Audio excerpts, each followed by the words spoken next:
Lovely morning, lovely afternoon, or lovely evening. Greetings, everybody. Welcome back in another podcast. We often get into a heated debate about three major elements of your learning of English: knowledge, practice, and talent. Some people say, and I'm quoting for Fox News, that talent is by far the most important part of your learning of any language. Other teams say that not only talent is enough, but you need knowledge and practice. I have a statement here to say. In this formula of language learning that has three elements: knowledge, practice, and talent, that we can give the abbreviation of KPT: knowledge, practice, and talent. I would give 50% to practice, 25 to knowledge, and 25 to talent. Does that mean that we have to underestimate the skills that people accumulate? No. Talent, being talent and or being smart or being genius is kind of an exception in some societies. We don't often come across talented people nowadays. Everybody has the same access to sources online.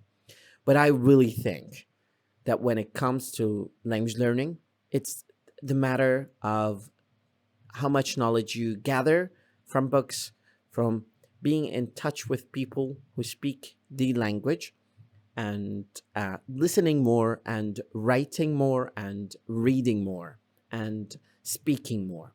So these are the basic criteria that we do have on which we base the progress of us in terms of language. Talent comes at the end. Do I have uh, a study that supports that? No.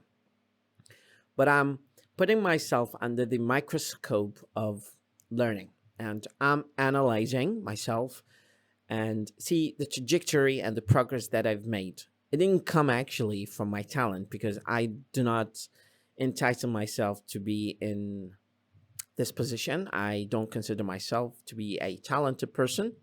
I don't have special skills when it comes to being talented in any aspect. I only learned English from reading books, novels, especially for Robert Ludlum, from study and learning based on dictionaries and gathering as much vocabulary as possible. So, ultimately speaking, knowledge is really essential to you. Talent is minimal for me as a regular layperson when it comes to language learning. Practice is the most important and endearing part of this formula. So keep this formula in your mind. Try to give practice and knowledge as much as possible.